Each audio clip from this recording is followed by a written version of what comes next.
እሺ ምን ይላል? አይ ጥያቄ ሰላም ነህ? ደህና ነህ? ወድሃለሁ፣ አከብርሃለሁ። አንተስ ምን ትላለህ ነው ጥያቄ።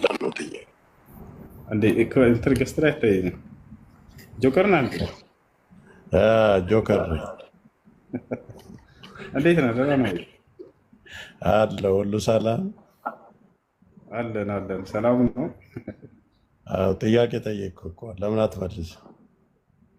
እኔም እወድሃለሁ። እንግዲህ ሌላ ምንድን ነው ያለው? እስልምናን እያስተማርክ ነው አይደለ? እኮ አዳምጠኝ ልመልስልህ ወይ አይደለ? ወይ አዎ በላ አይደለ? ወይ አይ ወይ አዎ። ይኸው ቀጥታ ጥያቄ እኮ ነው የምጠይቀህ። አንተ እኮ ያወዛገብክ ነው። አዎ ወይ አይ? አዎ ነው አይደለ?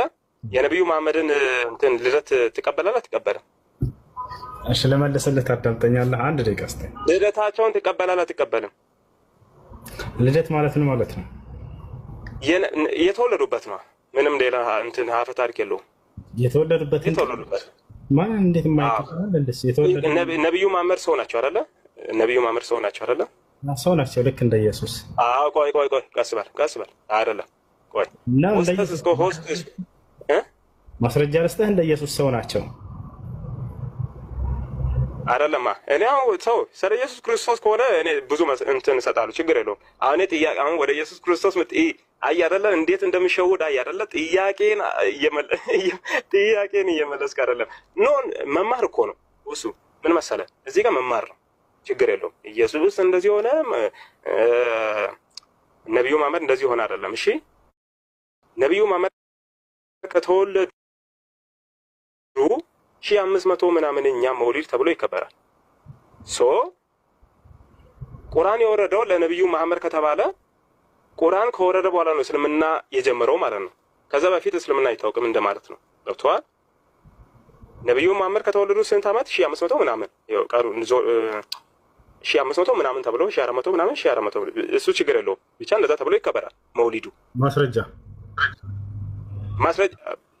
እስልምና የሚያወጀው እሱ ነው እንዴ? ለምናየው በቲቪው በምን ማስረጃ ወጣ? ትልቁ ላይ ክፈት ወለ ተናገርከው። ኦኬ መውሊዱን አትቀበልም? በት ማስረጃ መውሊዱን አትቀበልም ወይ? በት ወለ ተናገርከው። ከዚህ አታልፍም። በቃ መውሊዱን አትቀበልም ወይ? ክፈት ማስረጃ ሰያው መውሊዱን አትቀበልም ወይ? መውሊዱን አትቀበልም? አይ አይደለ? መውሊዱን አትቀበልም? አሻዳንት በቃ አሁን የታደርገ እሺ በቃ መውሊዱን አትቀበልም አይደለም? ወይ አይ እኮ ነው መልስ መሆን ያለበት። ወይ አይ እኮ ነው። መውሊዱን አትቀበልም? አሁን የታደርገ አሻዳንት እሺ መውሊዱን አትቀበልም? ሙት ካረክማ ዞሮ ተሸንፋል እኮ ነው። አረ ተሸንፈለ መውሊዱን አትቀበልም? አሸንፎኛል። ጸጥ አድርጎኝ ይሄ ልጅ አይ አይደለ? እናንተ ይሄው በቃ እንደዚህ ከሆነ የምንሸውዳቸው እንደ አዳሜ። መውሊዱን አትቀበልም? መውሊዱን አትቀበልም? አንዴ መውሊድ ማለት 2000 ሰው አለ። መውሊድ ልደት ነው። እሺ ልመለስልህ። አንድ ደቂቃ ስጠኝ። እሺ ጊዜ ስጠኝ።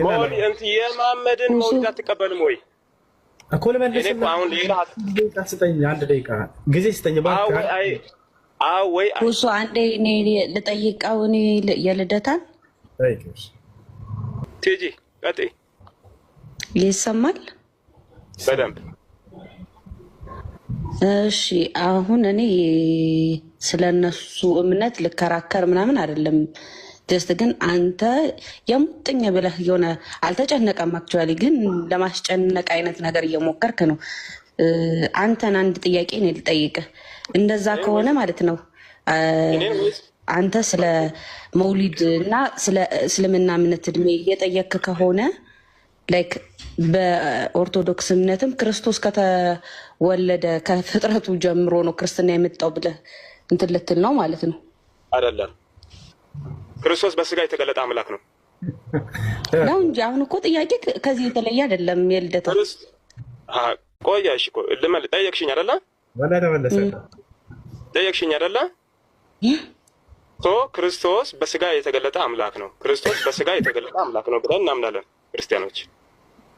በስጋ የተገለጠ ማይዳሰሰው ማይጨበጠው አምላክ በድንግል ማርያም በስጋ ተገለጠ ብለን እናምናለን። ኢየሱስ ክርስቶስ በስጋ ተገለጠ እንጂ አብ ወመንፈስ ቅዱስ አንድ አምላክ ብለን ወልድ በስጋ ተገለጠ፣ አብ በዙፋኑ አለ።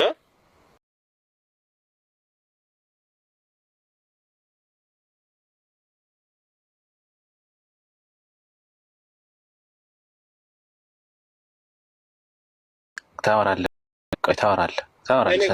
አሁን አጀንዳውን ቀይራችኋል። ኖ እኮ አይደለም። እሱ ያለችን ላስረዳ። ታወራለህ። ጥያቄ ሁሱ ጋር ታወራለህ። ጥያቄ ሁሱ ጋር አይመለከታችሁም። ሁሱ ጋር ነው እኮ። እሺ ቆይ ግን እሱ ያለችን ላስረዳ። አሁን እንትና የነቢዩ መሐመድ ሰለላሁ ልደት የተከበረው የዛሬ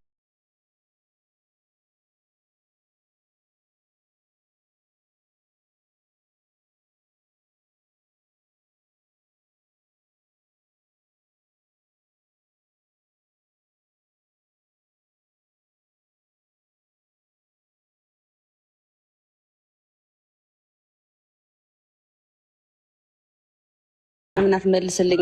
አይመለከትም። ቲጂ ሆስቱ ማን ነው? ሆስቱ ሁሱ ነው። አይ አክቹዋሊ ልጣላክ ፈልጌ አይደለም። ኖ አይደለም። ስለዚህ ዝም ማለት አይሻልም?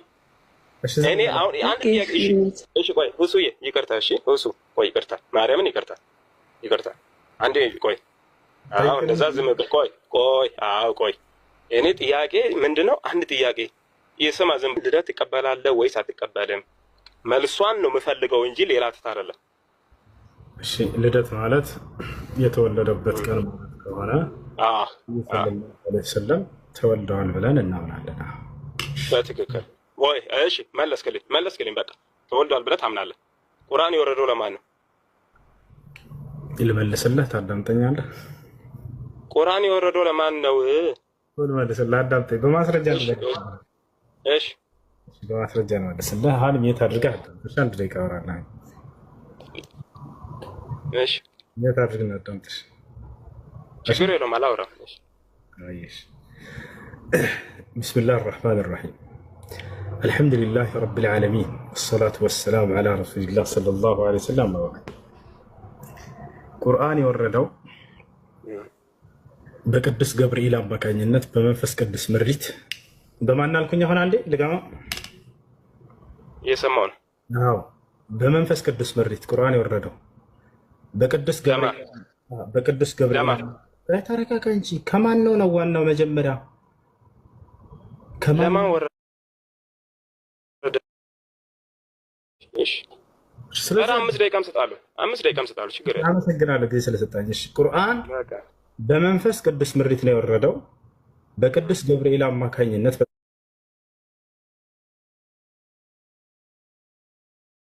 ታላቁ መልአክ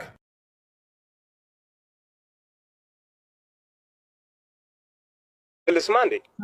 መንገዱን ቀየስኩ እኮ 5 ደቂቃ ስታይ አይደለማ። እሺ ጨርሳለሁ። ኧረ ውሸት ልስማ ወይ? ውሸቱ ምንድን ነው የተናገርኩት? እሺ አንድ ቤት አታድርጉት። በመንፈስ ቅዱስ ምሪት ላይ የመጣው ቁርአን ብያለሁ። ውሸቱ ምንድን ነው? ንገረን። አንሳሚት የኢትዮጵያ ሙስሊሞች የተሸወዱት በአረብኛ ነው። ባይዘው አረብኛ ነው አታወራ። የኔን ጥያቄ መልስ። ውሸቱ ምንድን ነው? ቁርአን ለነብዩ ማመር ወረደ ብላችሁ ቁርአን ለነብዩ ማመር ወረደ ብለህ ታምናለህ ወይ አታምንም? አንድ ዋሽታር ብለህ ቁርአን ለነብዩ ማመር ወረደ ወይስ አልወረደም ብለህ ታምናለህ? ወረደ ወይስ ቁርአን ለማን ነው የወረደው? ውሸት ነው። በሳቅ መልስ አይመጣም። ከፈለግ እንደፈለግ መሳቅ ትችላለህ እኮ። በሳቅ መልስ አይመጣም። ቁርአን ለነብዩ ማመር ወረደ ምን ማለት ነው?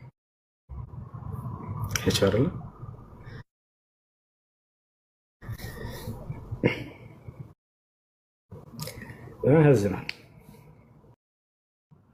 وهو معكم أينما كنتم ይላል አላህ እያለ ነው። እያዳመጥኩ ነው። እሺ የትም ስፍራ ብትሆኑ እርሱ አላህ ከእናንተ ጋር ነው የሚለው ነው።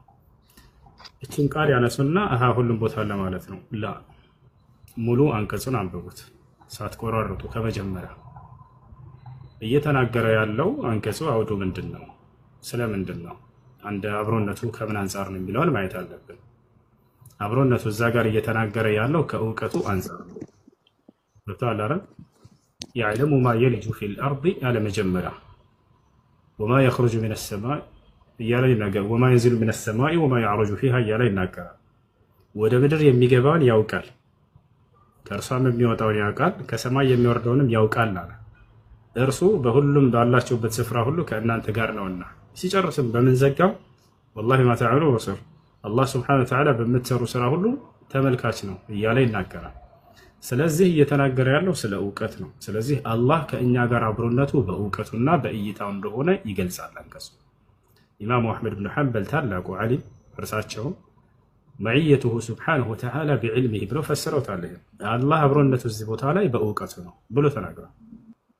ይሄ ነው። እሺ በሌላም ቦታ ላይ ሌላ አንቀጽ ልጨምርልህ አብሮነቱ ከምን አንጻር እንደሆነ። ሙሳ ዓለይሂ ሰላምን እና ሃሩንን ወደ ፈርዖን ጋር ሂዱ ባላቸው ጊዜ አላህ ቃለ ረበና ኢነና ነኻፉ አን የፍርጡ ዓለይና አሉት። ጌታችን አላህ ሆይ እርሱ ፈርዖን በእኔና በሙሳ ላይ በእኛ ላይ ወሰን እንዳያልፍብን እንፈራለን፣ አው አየጥጋ ወይንም ድንበር እንዳያልፍብን እንፈራለን አሉት። አላህ ምን አላቸው? ቃለ ላ ተኻፋ ኢነኒ መዐኩማ አስመዑ ወአራ። አላህም አላቸው አትፍሩ፣ አብሽሩ፣ እኔ ከእናንተ ጋር ነኝ አላቸው። በምኑ? ቀጥሎ ገለጸው። አስመዑ ወአራ፣ እሰማለሁ አያለሁ አለ። ስለዚህ አብሮነቱ ለሙሳና ለሃሩን ከምን አንጻር ነው? በእይታውና በእውቀቱ ነው። አስመዑ እሰማለሁኝ፣ ወአራ አያለሁኝ። አየህ፣ ስለዚህ በመስማቱና በእይታው አምላክ አላህ ሱብሓነሁ ወተዓላ ከነሱ ጋር ነው። ያ አርረሕማኑ አዛኝ አምላክ አላህ ዐለል ዐርሺ ከዐርሽ በላይ ኢስተዋ ከፍ አለ። አርሽን ከመፍጠሩ በፊት የት ነበር? 7 ሰማይና 7 መሬትን ከመፍጠሩ በፊት አርሽን ከመፍጠሩ በፊት የት ነበር አላህ ሱብሓነሁ ወተዓላ? እሱ እናወራለን። ግን በዚህ በቁርአን አንቀጽ ታምናለህ ወይንስ ትክዳለህ? ኢስተዋ የሚለው ተቅጣጭ ነው እንጂ ፈውቀል አርሽ ብዬ አይደለም ማምነው። ማን ነው እንደሱ ብሎ የተረጎመልህ? ሐነፊይ። ማስረጃው ቆይ መጀመሪያ ግን አንተ አብራራልኝ እባክህ። ማስረጃው አንድ ሰው ከተናገረ አህባሾችና ክርስቲያኖች አንድ አይነት አካሄድ ለምን ትሄዳላችሁ? ከተናገረ አንድ ሰው ለሚናገረው ንግግር ማስረጃ አዘጋጅቶ መሆን አለበት። አሁን ማስረጃ አውጣ። አርረህማኑ ዐለል ዐርሺ ኢስተዋ፣ አላህ ሱብሓነሁ ወተዓላ በአርሽ ላይ ተቅጣጭ። ይህም ብለን ነው እኛ የምንፈስረው ሐነፊይ ላይ። አሳይሽ ለጊዜው ቆይ ኋላ በድጋሚ እመጣለሁ። እሺ ቡኻሪ ላይ ትርጉሙ ምን እንደሆነ ላሳይ ትቀበላለህ? አሁን ካልከው ውጭ ነው። እሺ ቡኻሪ ላይ የነቢዩ ሰለላሁ ዐለይሂ ወሰለም ተማሪ የሆነው አብዱላህ ብን አባስን ታውቀዋለህ አይደል? የአብዱላህ ብን አባስ ተማሪ ደግሞ ሙጃሂድ አለ። እንዲሁም የአብዱላህ ብን መስዑድ ተማሪ የሆነው ደግሞ አቡል ዓሊ አሉ። እነዚህ ሁለቱ ታላላቅ ታቢዒዎች ናቸው፣ የብን አባስ ተማሪዎች። ቀጥታ ቡኻሪ ራሱ አስቀምጦታል። አርረሕማኑ ዐለል ዐርሺ ኢስተዋ፣ ኢስተዋ ቢመዕና ዐላ ወርተፈዐ ብሎ አስቀምጦታል ቡኻሪ ላይ አለ። ዐላ ማለት ምን ማለት ነው ወንድሜ? ዓላማ ከፍ አለ ነው። ጎበስ። ዐላ ማለት ከሁሉ በላይ ሆነ ማለት ነው። እርተፈዐ ማለት ከሁሉ በላይ ከፍ አለ ማለት ነው። ስለዚህ ቀጥታ እነዚህ የነብዩ ሰለላሁ ዐለይሂ ወሰለም ታቢዒዎች የነብዩ ሰለላሁ ዐለይሂ ወሰለም ተማሪዎች ምን ብለው ፈሰሩት? ዐላ ወርተፈዐ፣ አላህ ከሁሉ በላይ ከፍ አለ፣ ከሁሉ በላይ ሆነ ብለው ተናገሩ። ወይም ከዐርሽ በላይ ከፍ አለ፣ ከዐርሽ በላይ ሆነ ብለው ፈሰሩታል። ይሄ ነው ከነቢያችን ሰለላሁ ዐለይሂ ወሰለም። አንዳንድ ሰዎች ምን ይሉሃል? በዛቱ አይደለም እያሉ ሊያጭበረብሩ ይፈልጋሉ።